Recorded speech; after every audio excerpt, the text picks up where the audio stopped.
Question number 245 Shri नव Kumar सड़निया। Sir question 245। माननीय मंत्री जी। उत्तर सभा पटल पर रख दी गई। Honourable member.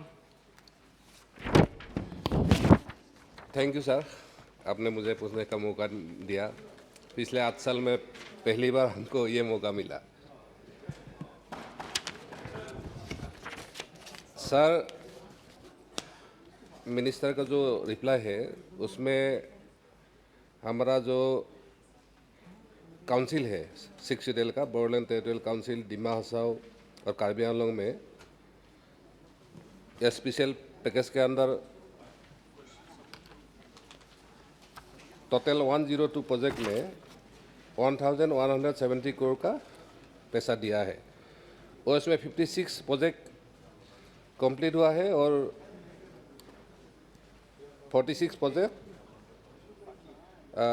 576.57 करोड़ का ऑनगोइंग है, लेकिन इसमें डिटेल्स नहीं है। सर, मुझे इसलिए ये पूछना है,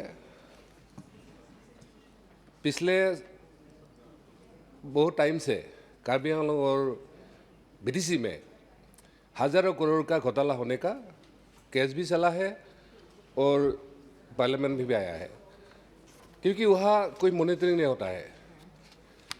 2016 से जब दिशा कमेटी बनाया, सिर्फ मुझे इसके लिए हटा के एक राज्यसभा का एमपी को दिशा का कमेटी बन गया, चेयरमैन बना दिया, लेकिन अभी उसका काम खत्म हो गया, अभी हम फिर दिशा का कमेटी में आ गया है चेयरमैन। तो इसलिए मेरा मांग है इसको दिशा के अंदर लाना चाहिए। और स्टेट लेवल में जो कमेटी होता है मॉनिटरिंग का, वो भी नहीं है।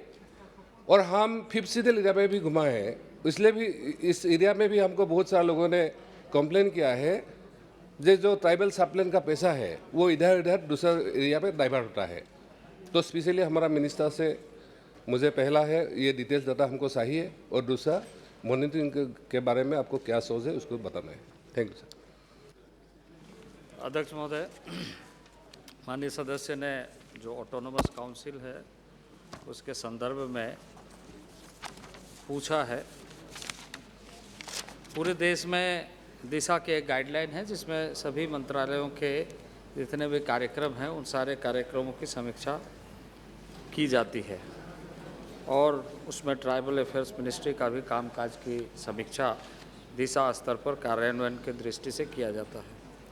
और मैं निश्चित रूप से कहूँगा कि दिशा की बैठक में आप इसकी चर्चा कर सकते हैं और इसमें अगर कहीं आपको किसी तरह की कठिनाई ऐसा लगता है तो हम यहाँ से उसके लिए गाइडलाइंस यदि आवश्यकता पड़ेगी तो अलग से देंगे।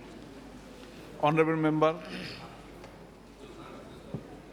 ठीक है, लेकिन मेरा जो 6 शेड्यूल एरिया है उसमें थोड़ा सा दिक्कत है, क्योंकि उसमें डीसी मेंबर सेक्रेटरी होता है दिशा का, लेकिन डेवलपमेंट के पार्ट में उसमें कोई पार्ट नहीं है उसका, क्योंकि ये सारा ट्रांसफर सब्जेक्ट है काउंसिल का। पिछले हमारा जो बीजेपी गवर्नमेंट सरकार बना है उसमें एक डिसीजन लिया है उन लोगों ने जो डीसी को कुछ कुछ एरिया में उसको पावर देगा, एसओपी निकलेगा उसे, लेकिन अभी तक 1 साल हो गया एसओपी नहीं निकला है। डीएम भी हमको पूछता है, सर हमको पता नहीं है अभी किस में हमको क्या करना है क्या बोलना है। तो हमारा मिनिस्टर से आग्रह है, अगर एसओपी भी उसको ठीक तरह के बता देगा जो क्या करना है वो तो होगा। और आपसे हमारा गुजारिश है, आप एक बार स्टेट गवर्नमेंट को भेजिए जो दिशा के अंदर ये टीएसपी का जो मैटर है उसको आना, उसमें 15 फाइनेंस का भी मैटर नहीं आता है क्योंकि ये पैसा काउंसिल में जाता है।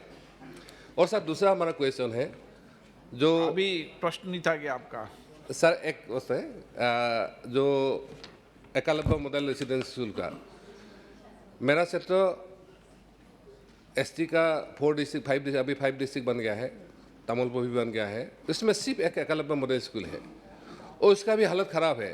मेरा रिक्वेस्ट है एक बार मिनिस्टर को उस पर एक बार जाके विजिट करना चाहिए और बाकी जितना डिस्ट्रिक्ट है उसमें और एक एकलव्य मॉडल स्कूल जल्दी जल्दी बनाना चाहिए। इसी नेक्स्ट फाइनेंशियल ईयर में इसे हम मिनिस्टर का जवाब चाहिए। Thank you sir. अध्यक्ष महोदय, माननीय सदस्य ने जो पूछा है और जिसके बारे में उन्हें थोड़ी शंका है, पूरे देश में सभी जिला के माध्यम से ही एजुकेशन होती है।